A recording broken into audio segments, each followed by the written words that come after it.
Welcome again, folks. This evening I got a little review, trial run, I don't know.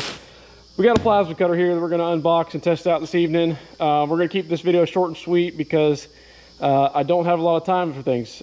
Lately I've been working side jobs, odds and ends. I had my brother struck in here, and then my other brother struck in here. So we've been busy to no end. But long story short, Bestarc reached out to me, I don't know how many times. They must have sent me 10 emails, it seems like, and wanting me to review plasma cutter or MIG welder they had at the time, I can't remember. But I pretty much ignored them at first just because I don't really need another plasma cutter, but who am I kidding? Everybody could use another plasma cutter. But no, I just didn't have the time and didn't feel like, you know, making a video about it. But after, I guess they were persistent enough and I gave in, and I said, sure, what the heck. As I said, who doesn't need another plasma cutter? But here's some, I guess, technical data, as it says right there. 15 to 50 amps, 12 millimeter, whatever that is in America, 60% duty cycle. It's 110, 220. Not going to talk about it a whole lot, but we're going to get it opened up here. And I had to make this temporary. It's not temporary. I made this table quickly. I still need to add some supports in here, but I had to make a little jig so I could weld up some feet for some columns for a job I was working on.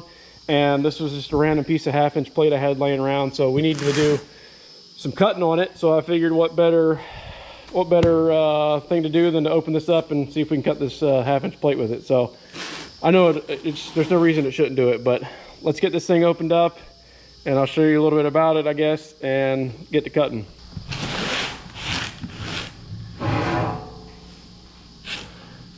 All right, I hope we're good enough in frame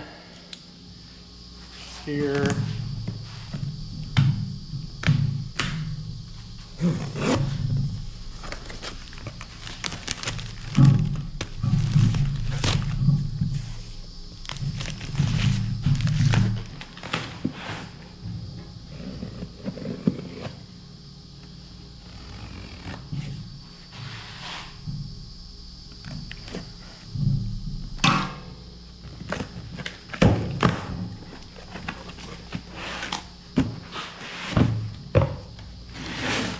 All right. This thing must weigh like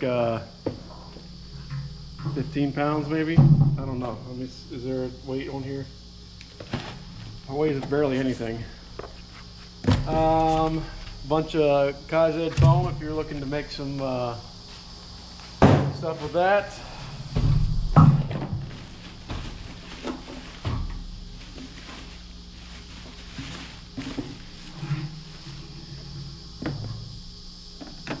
All right, well that's unfortunate.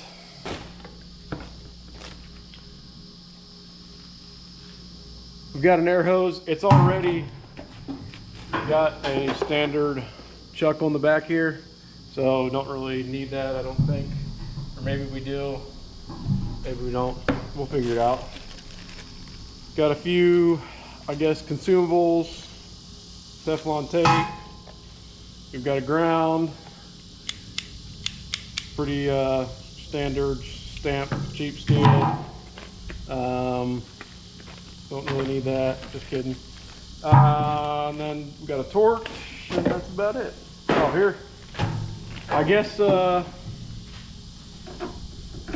don't know how to get that out of there now.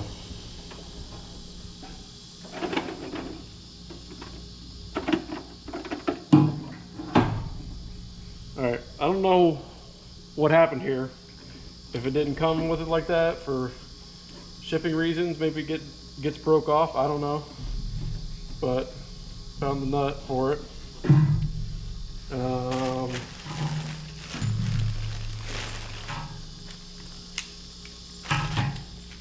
Simple enough here.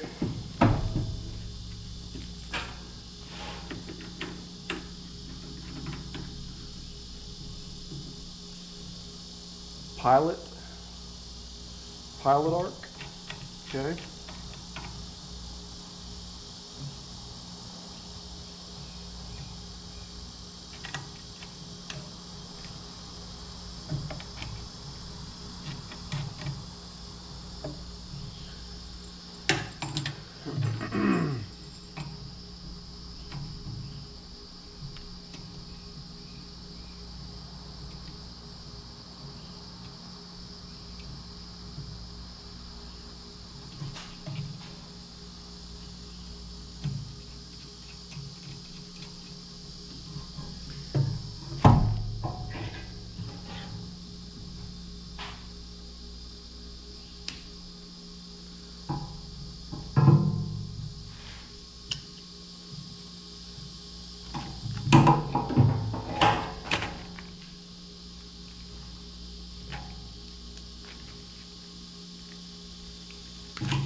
pretty self-explanatory here on the front. You've got your air, up, down, ground, pilot arc. Don't really know what that means. We've got the, I'm sure the trigger and the torch itself. And then we've got 220 plug here with an adapter to go to 110. I'm gonna frame it all. We're gonna try it on 110 first because I know somebody's gonna ask me about it. We'll try that, and we just need some air and we'll be pretty much ready to go. All right, I got it hooked up to 110 just to go through the basic layout of this. We're gonna turn it on and see what we got here. Like I said, we're on 110. I don't have any air hooked up yet or anything, so it might throw some codes for us. But yeah, so we got 0 PSI, air cut. Don't know what that means. 2T, 4T. Don't know what that means. All right, well, I guess let's get some air to it so it stops freaking out. All right, so we got some air hooked up to it. Kind of neat. This here does adjust digitally, so that's kind of neat. I don't know what we're gonna need it at, but we'll figure something out. And we can go up to 35 amps on 110 apparently. 2T is what we want. Cut. Oh, there we go. Okay, so air to adjust. Let's go 85. Cut. We want 2T hold.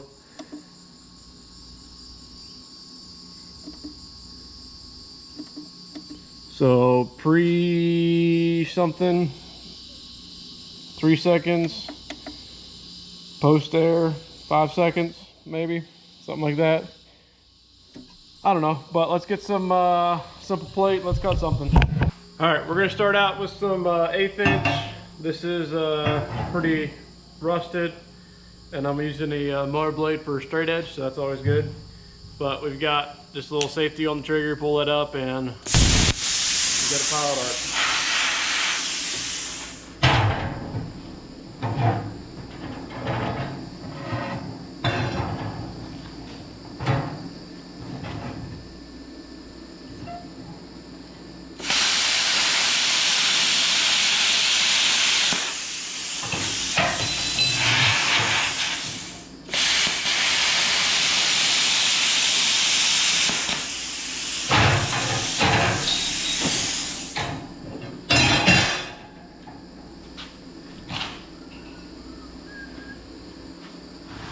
There's the cut on that first cut.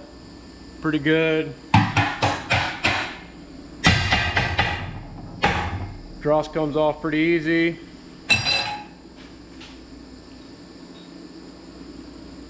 That piece is hot, so I can't really hold it. Guess I should get some gloves. Let me put on my glove here. It's a good looking glove, ain't it?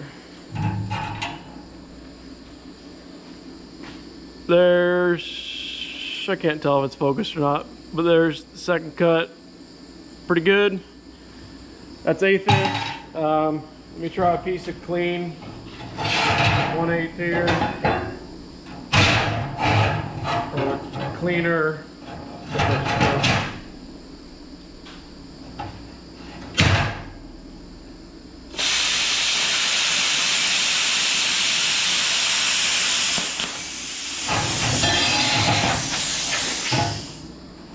Keep in mind we are on 110. Good cut. Like I said, the dross comes off real easy. Nothing new there. I don't know how thick you're cutting with 110, but here's a mower blade. This is, I don't know, 5/16, I'd say.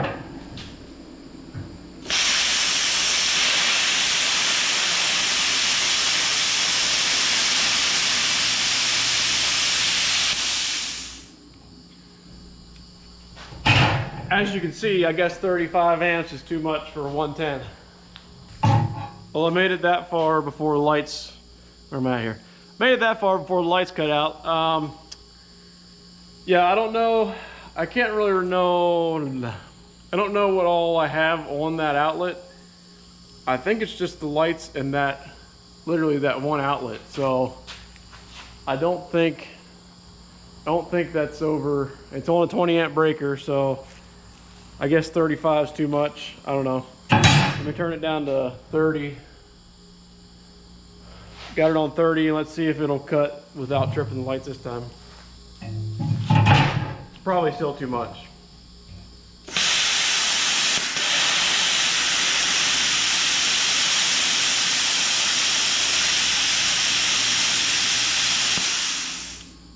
Yeah, not having it. About 25. I'm determined to make this work.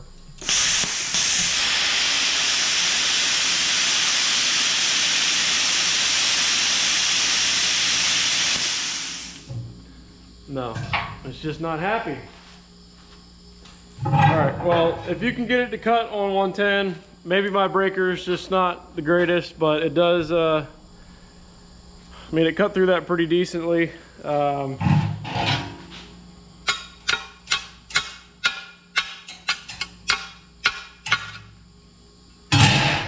Dross comes off okay, but we're gonna switch it over to 220 and quit messing around with it.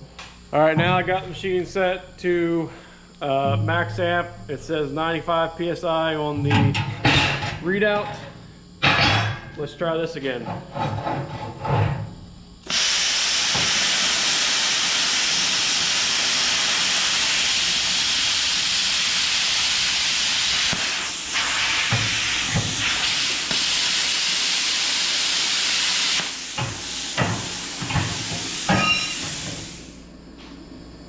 Pretty clean cut. I don't know why it wanted to, at the end of the cut, the pilot arc wants to go out.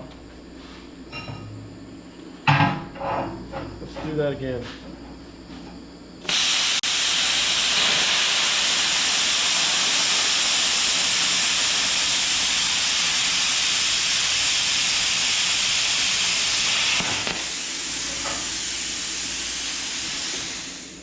Pretty good cut. I'm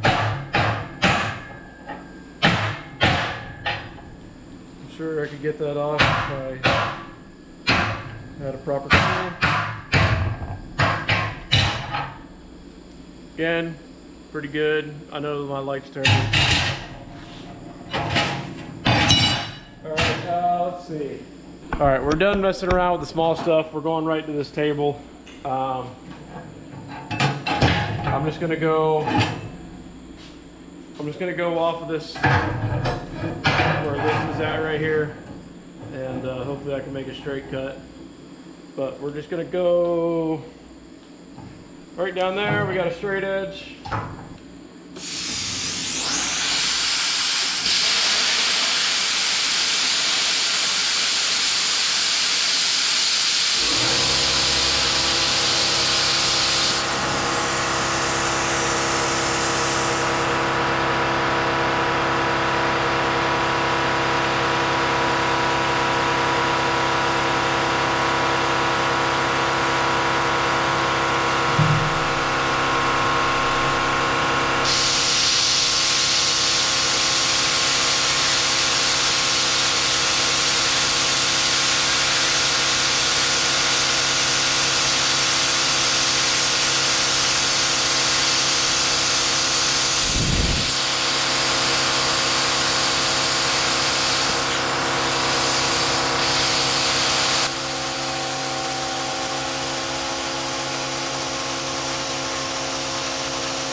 Can you cut 1/2 inch with it? Sure. Should you? I'll let you make that decision. Oh, what's up? How are you?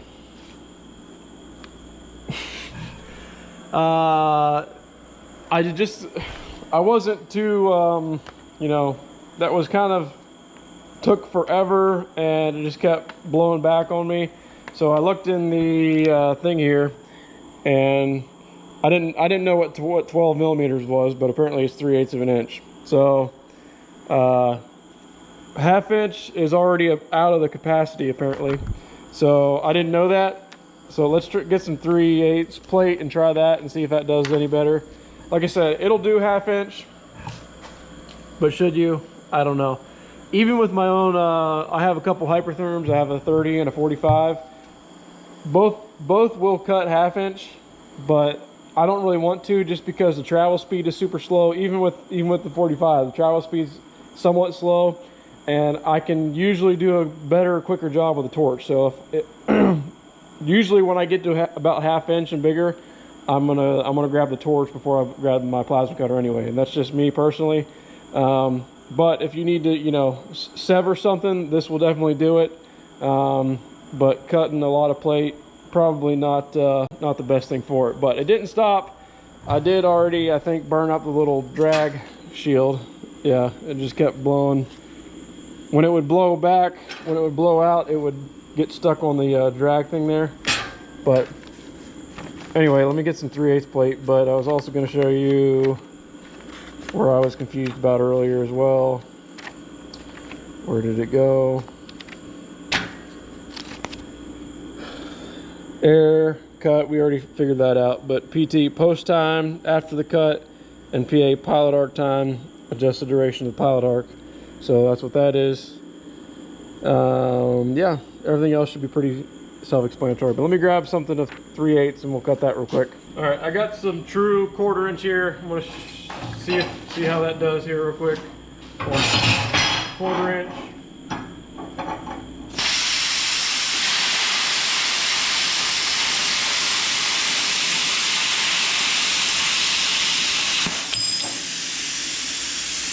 Other than me being shaky, let me get a straight edge here.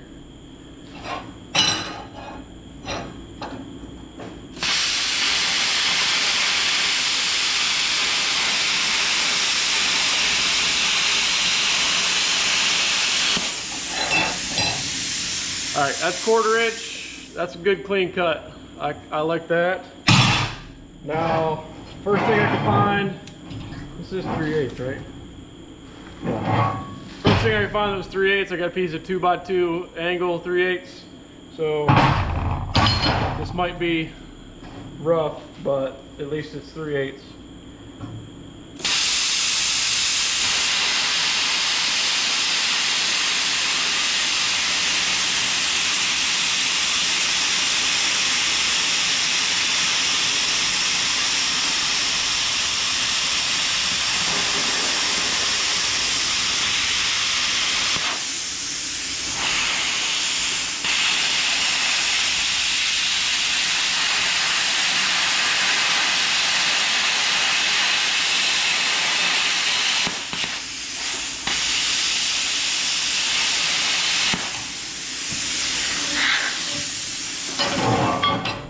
Like I said, it was going to be rough, but that actually cut pretty well.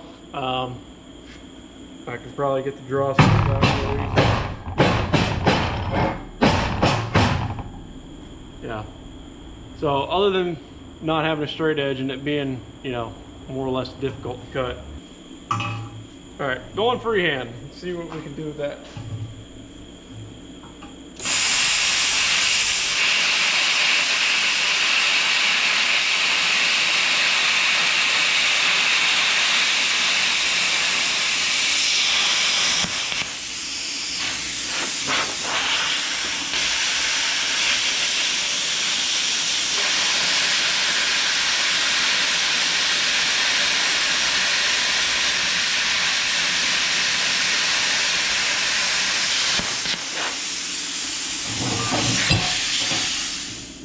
All right, that was freehand, and that was a much better cut there. Again, I could probably get the slag off this pretty easy.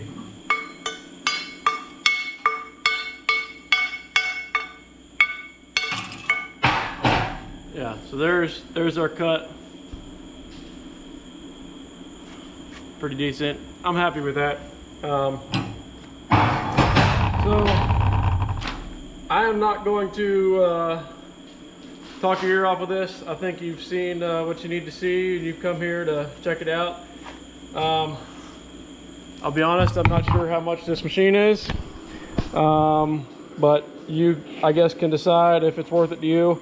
I do, even though I'm not a big fan of digital displays, just because it's something else to go wrong, this is kind of a neat display. Very intuitive. Again, this here dial is digital, so you can bring the air up and it's a digital adjustment. You can only go to 99, I guess. But yeah, very cool display. Again, doesn't really bother me or doesn't really apply to me in the sense of, yeah, something else to go wrong. All right, I think the lighting is terrible. I don't know, this camera is funny. But with all that being said, thank y'all for watching. Hope to get back to some projects here real soon. Appreciate it, and we'll see you on the next one. Thanks, guys.